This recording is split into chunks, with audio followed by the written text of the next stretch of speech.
Slow खेलने की शर्त लगाई थी क्या?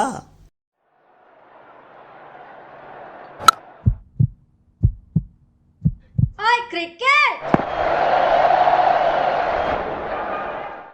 हेलो हाय नमस्कार, मैं हूं अनोखा अंकित। ये है ओए क्रिकेट। चैंपियंस ट्रॉफी की शुरुआत हो चुकी है 7 साल के बाद, और 7 दिन के बाद मैं आपसे मुलाकात कर रहा हूं क्योंकि मैं था पंचकुला में रेडियो उड़ान की कन्वेंशन पर, because I am a proud visual impaired person. और radio Udaan India's only radio station run by person with disabilities, वहां पर भी मैं क्रिकेट का शो ही करता हूं। तो आज कल ही आया हूं रात में, और मैच मैंने नहीं एंजॉय किया पूरा, लेकिन मैच को एनालाइज बहुत अच्छे से किया। स्टैट्स मैंने देखे और वही आप लोगों के साथ शेयर करने जा रहा हूं। तो भाई सबसे पहले तो भैया बाबर आजम भाई साहब, मतलब क्या, मतलब शर्त वर्त लगाई हुई थी क्या किसी से? हैं? मैं एक वीडियो देख रहा था, वहाँ बाबर आजम, नकली बाबर आजम का एक इंटरव्यू पड़ा हुआ था, पॉडकास्ट। मैं उस आर्टिस्ट का नाम भूल रहा हूँ जिसने ये इंटरव्यू किया था। बेसिकली उसी ने ये एक फेक बाबर आजम का एपिसोड किया था। मुझे ऐसा लगता है रिजवान भाई साहब से ही आपकी शर्त लगी होगी, या आपकी बकरी से शर्त लगी थी। किससे शर्त लगी थी? कि उस कछुए से शर्त लगी थी जो किसी जमाने में खरगोश के साथ रेस लगा रहा था। नहीं मतलब आप अपनी इनिंग देख रहे थे कि इतना कॉन्फिडेंस था कि नहीं बाकी के वजह में मार तो हम जीत ही जाएंगे, पाकिस्तान इंडिया से भी और बांग्लादेश से भी।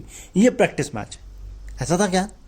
खैर, अगर मैं आपको ये कहूं कि चैंपियंस ट्रॉफी में न्यूजीलैंड ने लगातार लगातार नहीं, मतलब जितनी बार भी मैचेस हुए हैं वो सारी बार पाकिस्तान को हराया है। ये चौथा शायद मौका था। सबसे पहले नैरोबी सेमीफाइनल 2000 में हराया 5 विकेट से। जी हाँ, उसने 5 विकेट से नहीं, सॉरी 4 विकेट से हराया। उसके बाद 2006 में मोहाली में हराए 51 रन से। जोहानिसबर्ग में सेमीफाइनल में हराया 2009 में 51 रनों से। और अब हराया है, नहीं वहाँ 5 विकेट से। देख, मैं कह रहा हूँ ना, ट्रैवल करके आया हूँ तो थोड़ा सा कंफ्यूजिंग हो रखा है, लेकिन क्लियर कर देता हूँ। नैरोबी 2000 में सेमीफाइनल में 4 विकेट से, मोहाली में 2006 में 51 रनों से, एंड जोहानिसबर्ग 2009 सेमीफाइनल 5 विकेट से। और अब 60 रनों से कराची में भी, अपने घर में भी हार गए न्यूजीलैंड से।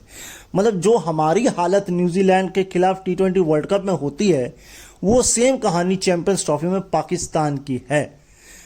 तो ये वाला मसला है। नेक्स्ट स्टैट, अगला स्टैट ये है कि न्यूजीलैंड की तरफ से वनडे में सबसे ज्यादा बॉलिंग जो स्पेल्स हैं या बॉलिंग के ओवर जो है वो फिंगर स्पिनर्स ने कब कब फेंके हैं। तो वो ऐसा है कि नीचे से शुरू कर रहा हूं, आपको याद होना चाहिए। मैं ईयर के हिसाब से नहीं बता रहा हूं, ये आपको ओवर के हिसाब से बता रहा हूं। 28 ओवर की बॉलिंग फेंकी थी वर्ल्ड कप 2023 धर्मशाला में ऑस्ट्रेलिया के खिलाफ। 28 ओवर फेंके थे। याद आया वो मैच? भाई मैंने वो मैच आधा सुन के बंद कर दिया था, और फिर जब आखिरी में लगाया तो मेरी वजह से हार भी गई थी न्यूजीलैंड, मुझे ऐसा लगता है। उसके ऊपर है नेल्सन में 2016 में बांग्लादेश के खिलाफ भी 28 ओवर की बॉलिंग फेंकी थी। उसके ऊपर अब 29 ओवर की बॉलिंग फेंकी है कराची में। और इसके ऊपर जो है, जो अभी भी है, वो है 30 ओवर की बॉलिंग फेंकी है। चैंपियंस ट्रॉफी ही थी, लेकिन साल था 2013। एजबेस्टन में वो मैच हो रहा था और ऑस्ट्रेलिया के खिलाफ हो रहा था, जब 30 ओवर फेंके थे। यानी कि फिंगर स्पिनर से 30 ओवर, क्या बात है! मतलब इतनी फ्रेंडली पिच थी स्पिनर की। अच्छा, कराची में ये फिंगर स्पिन का क्या काम, मतलब पाटा पिच नहीं बनवाई, इसलिए भी स्लो खेला क्या बाबर आजम ने? चलो खैर कोई बात नहीं, आगे चलते हैं। अच्छा, इस लिस्ट में एक नाम छूट गया। पल्ली के लिए 2024 में श्रीलंका के खिलाफ भी 29 ओवर की बॉलिंग फेंकी है न्यूजीलैंड। तो 2 के खिलाफ 29, 2 के खिलाफ 28 और 31 अपना रिकॉर्ड बराबरी करने के लिए, और 31 अपना रिकॉर्ड तोड़ने के लिए भी बाकी है। Right, next. अब जो स्टैट मैं आपको बताने जा रहा हूं, ये आपको ये बताएगा कि कितनी दयनीय स्थिति रहती है न्यूजीलैंड के खिलाफ पाकिस्तान की। और अपने घर में भी अगर ये हाल है और इतने सालों में भी अगर आप ये नहीं सीखे तो प्रॉब्लम है। खुशदिल शाह भला हो इन भाई साहब का, 7 या 7 से नीचे पहले भाई साहब हैं जिन्होंने न्यूज चैंपियंस ट्रॉफी में 50 मारी हो, क्योंकि इससे पहले 7वें या 7वें से नीचे जो 50 पड़ी थी वो नैरोबी 2000 के सेमीफाइनल में आई थी अब्दुल रज़ाक की 48, सेम टीम के खिलाफ। मतलब पिछले 25 साल से क्या चल रहा है। चलो मैं मानता हूं कि चैंपियंस ट्रॉफी 2010 के बाद से रेगुलर भी नहीं होती, 2010 के बाद मेरे ख्याल से 13 में हुई, 13 के बाद 17 में हुई, 17 के बाद अब हो रही है। लेकिन आईसीसी टूर्नामेंट, दूसरा आपकी पॉलिटिक्स, तीसरा आपका नंबर 6 तक रिलायबिलिटी, और उस 6 में भी अगर एक भाई साहब आपकी एक गाड़ी फार्मूला 1 से चल रही है और एक चल रही है आपकी मतलब बैलगाड़ी, तो फिर बताओ क्या ही चलेगा। खैर नेक्स्ट स्टार्ट। अच्छा, अगला स्टैट ये है कि न्यूजीलैंड के खिलाफ चैंपियंस ट्रॉफी में फास्टेस्ट 50 किसने किसने की है। अच्छा, मैं ये वेन्यू जब देख रहा था इसके, तो मुझे एक चैनल है नारद टीवी, उसकी एक वीडियो याद आ गई। मैं डिसरिस्पेक्ट नहीं कर रहा हूँ, बट और उनकी पॉइंट ऑफ व्यू पर मैं बात कर रहा हूँ, क्योंकि उनकी बात सही थी। ये चैंपियंस ट्रॉफी की शुरुआत की गई थी, हमें एक तो रेवेन्यू मॉडल जनरेट करना है नया, और दूसरा हमें उन जगहों पर मैच खिलाने हैं जहां पर कभी मैच होते नहीं, यानी कि एसोसिएट नेशंस या छोटी कंट्रीज। लेकिन ये सिर्फ 2 साल हो सका, उसके बाद तो ये हो भी नहीं पाया। क्योंकि फिर हम इंग्लैंड चले गए, इंडिया चले गए, इधर चले गए, उधर चले गए, और सोचिए हम पाकिस्तान तक चले आए हैं, है ना। तो खैर कोई बात नहीं।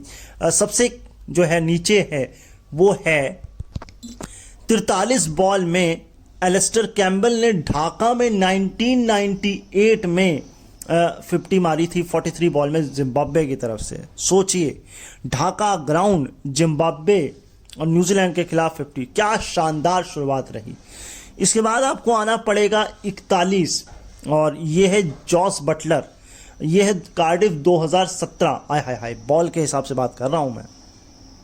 फिर आना पड़ेगा आपको 40 बॉल में एंड्रू साइमंड, ऑस्ट्रेलिया की तरफ से, इन्होंने 2004 में ये द ओवल में काम किया था। फिर आपको आना पड़ेगा 39 बॉल, हाँ जी 39 बॉल, ये है एलिस्टर कुक, ये भी कार्डिफ है लेकिन साल 2013 है ये। और सबसे ऊपर अब आ चुके हैं 38 बॉल के साथ, ये आपके खुशदिल शाह कराची 2025। 43 गेंद, 41 गेंद, 40 गेंद, 39 गेंद और 38 गेंद। तो अब जिसने भी मारना है वो 38 से कम में ही मारना है, वो भी न्यूजीलैंड के खिलाफ और चैंपियंस ट्रॉफी में। तो भैया रोहित भैया करेंगे कि विराट भैया करेंगे, शुभमन गिल भैया करेंगे कि, मतलब अभी बांग्लादेश की भी बारी है, लेकिन मैं इंडिया के प्रोस्पेक्ट से बोल रहा हूँ। क्योंकि अगर आप देखें तो केवल जिम्बाब्वे ही ऐसी टीम है, अगर मैं डिसरिस्पेक्ट ना करूं, लेकिन उस जमाने में भी जिम्बाब्वे बढ़िया थी। उस साथ तो खेल खराब हुआ 2003 के बाद। चलो उस पर फिर कभी बात करेंगे। Next start. हमारे यहाँ कुत्ते आ जाते हैं ग्राउंड में, इनके बिल्ली आ गई नहीं, बाकी अब मैं कुछ नहीं बोलूँगा। तो खैर इसके अलावा नहीं, मैं सिर्फ नॉर्मली कह रहा था कि हमारे यहाँ बिल्लियाँ घर में रहती हैं, इधर ग्राउंड में आ गई, मतलब ग्राउंड में कैसे आ गई भाई। चलो खैर कोई बात नहीं, हो जाता है। एंड इसके अलावा भाई बाबर आजम के आउट होते ही दर्शक जाने लग गए। तो मैं ये सोच रहा हूँ दर्शकों, तुम वैसे भी क्या कितने बेले थे कि मतलब उसकी स्लो इनिंग देख रहे थे, या उम्मीद थी कि नहीं अभी स्लो खेलना बाद में तेज हो जाएगा, ऐसा था कुछ। अच्छा, इसके अलावा पहले 16 ओवर में 72% यानी कि 69 बॉलें जो डॉट खेली भैया, मतलब वनडे खेलना भूल गए हैं, या वनडे में को भी टेस्ट बना के खेल रहे हैं। भैया वनडे को T20 बना के खेल लेते, क्योंकि स्कोर तो बहुत बड़ा था आपका। कहने का मतलब ये है कि वनडे का एक तो क्रेज वैसे ही मर रहा है, पहले बहुत वनडे हुआ करते थे, और ऊपर से अगर आप ऐसा क्रिकेट खेलेंगे तो फिर बिल्कुल ही वो मर जाएगा। तो थोड़ा सा नहीं, देखिए बात जाहिर सी है कि आपको इनिंग जमानी पड़ती है, T20 नहीं है, लेकिन इतना भी स्लो नहीं कि 72% आप डॉट गेंदे खेल जाए पहले 16 ओवर में। चलो खैर अब क्या ही किया जाए, आगे चलते हैं। पाटा पिचा बनाते हैं, और उसके बाद अगर मैं आपको स्टैट आपको अगर दिखाऊं तो आप हैरान रह जाएंगे। पहली बात तो इतना वनडे होता नहीं, लेकिन फिर भी ये कहानी आज की नहीं है पाकिस्तान की।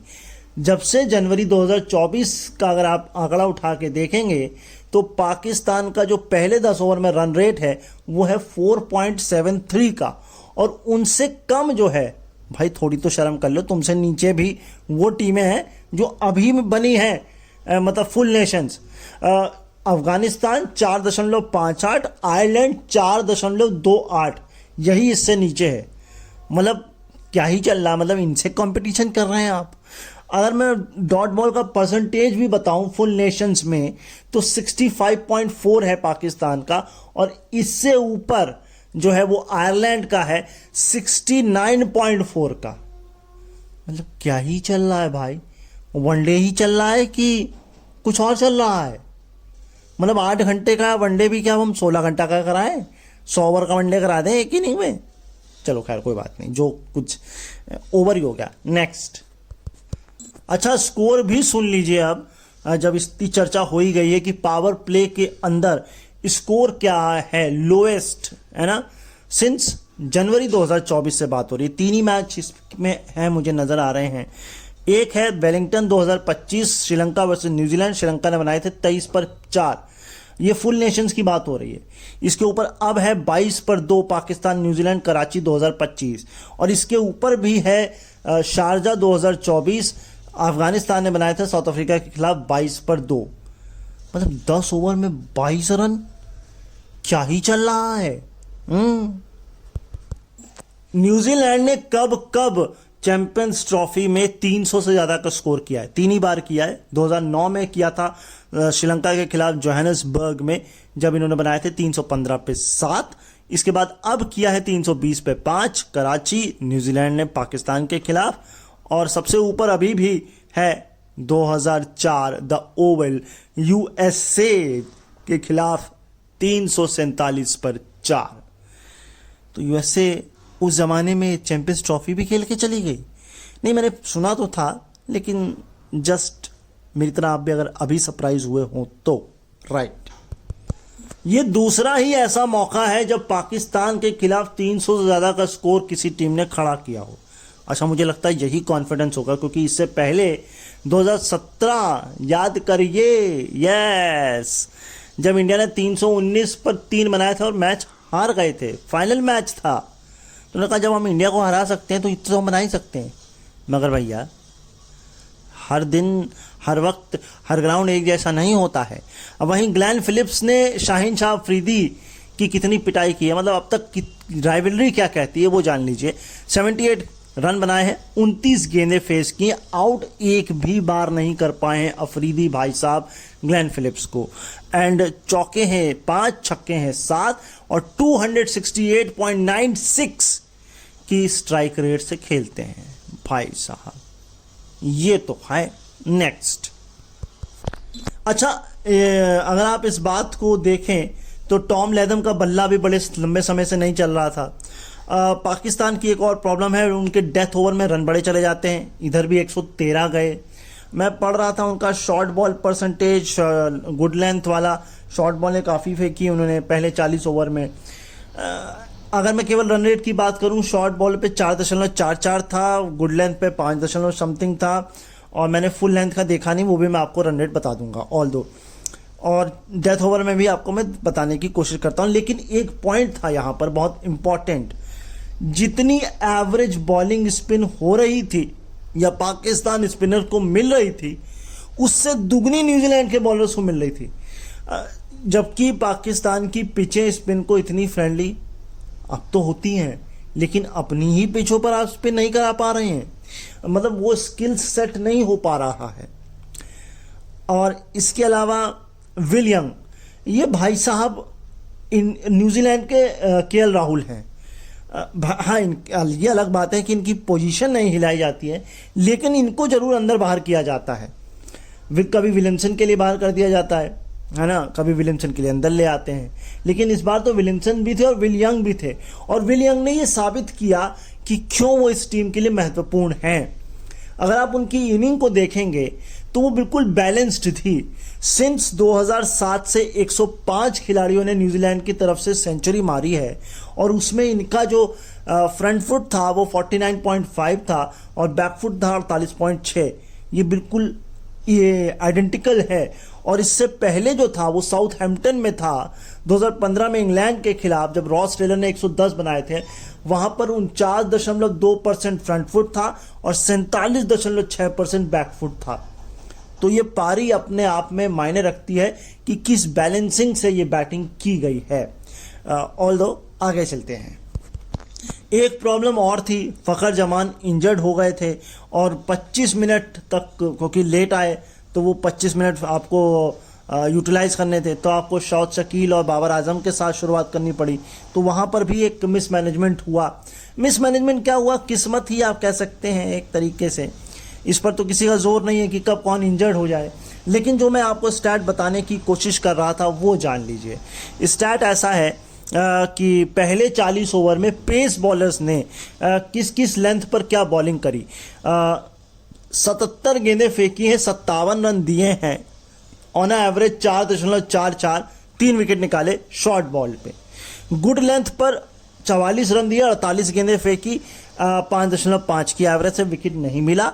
और फुल लेंथ बॉल जो थी ये गुड थी, और फुल लेंथ 19 गेंद में 30 रन दिए, एवरेज 9.47 का विकेट नहीं मिला। ये 3 ही विकेट मिले जो शॉर्ट गेंद पे मिले पहले 40 ओवर में। उसके बाद की कहानी तो और भी खतरनाक है। अगले लास्ट के 10 ओवर में शॉर्ट गेंदें फेंकी 11 और जिसमें रन लुटाए 22, एवरेज बना 12 का। गुड लेंथ पर बॉल फेंकी 6, 20 रन पिटे, एवरेज यानी इकॉनमी जो बना 20 का। फिर जो फुल लेंथ बॉल फेंकी वो फेंकी 19, रन दिए 32, रन रेट बना 10.1 का और एकमात्र विकेट वहां पर मिला। तो कुल मिलाकर के बॉलिंग कहीं से भी बढ़िया नहीं हुई, कम से कम लास्ट के 10 ओवर। ये स्टैट आपको बता रहा हूं मैं, आंकड़ों से बात कर रहा हूं, हवाबाजी नहीं है ये। ठीक है, आगे चलते हैं। चैंपियंस ट्रॉफी में एक ही इनिंग में मल्टीपल सेंचुरीज कब कब लगी हैं, ये जो मैं स्टैट आपको बताने जा रहा हूं, इसमें सिर्फ एकमात्र ऐसी जोड़ी है जो दोनों नॉट आउट है, बाकी सब में जो है एक आउट और एक नॉट आउट है। मैं आपको ये बाद में बताऊंगा, तब तक आप अपनी उंगलियां तैयार शुरू कर दीजिए और बताइए कि ये कौन सी जोड़ी हो सकती है जो दोनों ही नॉट आउट थी। सबसे पहले वीरेंद्र सहवाग ने काम किया था, 126 बनाए थे, और साथ में सौरव गांगुली ने 117 बनाए थे। कोलंबो आरपीएस 2002 और ये इंग्लैंड के खिलाफ हुआ था। क्रिस गेल ने बनाए थे 101 रन और 112 रन, 101 और 111, हाँ 101 111 में बड़ा कंफ्यूजन हूं मैं। 101 रन थे और 112 रन थे, राइट 112 थे। ड्वेन ब्रावो ने 112 बनाए थे और 101 बनाए थे आपके क्रिस गेल ने, और ये बनाए थे इंग्लैंड के खिलाफ अहमदाबाद 2006 में। फिर बनाए थे रिकी पॉन्टिंग ने 111 और 136 बनाए थे शेन वॉटसन ने, और ये बनाए थे इंग्लैंड के ही खिलाफ। ये था साल, ये साल मुझे याद क्यों नहीं आ रहा है, चलिए खैर मैं आपको इसको क्लियर करता हूं। मैं ये था इंग्लैंड के खिलाफ, मुझे इतना याद, हाँ यह सेंचुरियन 2009 इंग्लैंड के खिलाफ। इसके बाद आता है आपका स्कोर महमदुल्लाह और शाकिब अल हसन। शाकिब अल हसन के थे 114, महमदुल्लाह के थे 102 रन, और ये बनाए थे कार्डिफ में 2017 में न्यूजीलैंड के खिलाफ। अब विल यंग ने बनाए 107 रन और टॉम लेथम ने बनाए 100 रन, और ये कराची पाकिस्तान के खिलाफ 2025। अब ये सारे के सारे एक आउट और एक नॉट आउट है, मैं आपको बता रहा हूं। वीरेंद्र सहवाग आउट हुए थे, सौरव गांगुली नॉट आउट थे। इसके बाद क्रिस गेल आउट हो गए थे, ड्वेन ब्रावो नॉट आउट रहे थे। इसके बाद वाली जो है शेन वॉटसन और रिकी पॉन्टिंग, ये दोनों ही नॉट आउट गए थे। इसके अलावा शाकिब अल आउट हुए थे, महमदुल्लाह नॉट आउट गए थे, और लास्ट अब टॉम लेथम नॉट आउट गए और विल यंग आउट गए। तो एक ही है जोड़ी जो नॉट आउट रही, वो थी Ricky Ponting and Shane Watson की। अब चलते हैं नेक्स्ट स्टैट पर। तो अगला स्टैट ऐसा है कि न्यूजीलैंड की तरफ से चैंपियंस ट्रॉफी में कब कब सेंचुरी लगी है। एक तो आपको बहुत दर्द देगा, हाँ नहीं, वो हमको वो दर्द आज तक झेला नहीं जा रहा। वो मैच मैं टीवी पे बैठ के देख रहा था, और मैं कह रहा था भैया ये मैच जीतते जीतते हम कहाँ पहुंच गए। खैर नीचे से शुरुआत कर रहा हूँ। रनों के मामले से सेंचुरी मारी हुई है एजबेस्टन 2017 में ऑस्ट्रेलिया के खिलाफ केन विलियमसन ने 100। फिर है ये वाला Chris Cairns, Nairobi final India के खिलाफ 2102 नॉट आउट, और वो मैच हम हार गए। क्रिस क्रेन्स भैया क्यों किया हमारे साथ ऐसा। खैर इसके ऊपर अब आ चुके हैं विलियंग 107, ये आउट हो गए हैं कराची पाकिस्तान के खिलाफ 2025, और इसी मैच में 118 टॉम लेदन ने बनाए हैं नॉट आउट। और इसके ऊपर नाथन एस्टेल ये अभी भी ऊपर है 145 नॉट आउट यूएसए के खिलाफ 2004 द ओवल में ये स्कोर बनाया गया था। अच्छा ये जो 2004 की चैंपियंस ट्रॉफी है ना, इस पर नारा टीवी ने एक अलग से वीडियो बनाया हुआ है, जाकर उसे आप चेक करें। ये पेड प्रमोशन नहीं है, ये एज ए फेलो क्रिएटर्स का बस समर्थन है। अब वो करेंगे कि नहीं वो पता नहीं, खैर कोई बात नहीं, हम उम्मीद नहीं रखते, हम सिर्फ अपना काम करते हैं। नेक्स्ट स्टाइल पे चलते हैं। तो भाई ऐसा है कि एक स्पिनर का खिलाना केवल टूर्नामेंट में एवरेज डबल एवरेज से ज़्यादा स्पिन होना, ड्यू ना होना, ये सरदर्द है पाकिस्तान के लिए तो एटलीस्ट। ऐसा नहीं कि न्यूजीलैंड के लिए नहीं है। बेन सीयर्स आउट हो गए, लॉकी फर्गसन आउट हो गए, रचिन रविंद्र अभी तक नहीं हुए हैं। ठीक न्यूजीलैंड के लिए भी प्रॉब्लम्स थी, लेकिन न्यूजीलैंड को ऐसा लग रहा होगा कि हमारा दूसरा घर है। 2023 से अगर देखा जाए तो यहाँ पर वो 7 मैच खेल चुके हैं, पिछले 2 मैच भी उन्होंने हराए हैं लगभग ट्राई सीरीज में। तो कुल मिलाकर के न्यूजीलैंड का तो अपर हैंड था ही, लेकिन मेरा हैंड अब कह रहा है कि यहाँ से निकलो। मैच सुनेंगे हम और उसके बाद कल फिर लौट कर आएंगे इंडिया वर्सेस बांग्लादेश। मैंने आपसे प्रॉमिस किया है आईसीसी टूर्नामेंट्स और इंडिया के मैचेस ही मैं कवर करूंगा, जब तक मुझे ऐसा नहीं लगेगा कि इस चैनल पर आपका प्यार खूब सारा है और मुझे हर एक मैच कवर करना चाहिए। वो आपका प्यार जितना जितना बढ़ता जाएगा उतना उतना कंटेंट यहाँ पर आता जाएगा। अभी के लिए मैं आप लोगों के लिए आईसीसी टूर्नामेंट्स और इंडिया के मैचेस लाऊंगा। WPL पर काम करने की कोशिश है, क्योंकि मैं मैचेस देख रहा हूँ, उसके भी काफ़ी ज़्यादा स्टैट्स हैं, लेकिन अब मैं काफ़ी पीछे रह गया हूँ उसमें। लेकिन मैं देखता हूँ उसको मैं कैसे रिकवर करूँगा। लेकिन ये मान के चलिए इस टूर्नामेंट के बाद हम IPL ज़रूर कवर करेंगे, ठीक है। तो अभी मैं यहाँ से विदा लेता हूँ। क्या कहता हूँ मैं आपसे, अपना ख्याल रखिएगा, मुझे अपने दिलों में याद रखिएगा। चैनल पर नए हैं तो सब्सक्राइब करके जाइएगा, काम पसंद आ रहा है तो लाइक कमेंट शेयर जरूर करिएगा। मुलाकात कल होनी तय है आप लोगों से, तब तक के लिए नमस्कार और बाय बाय।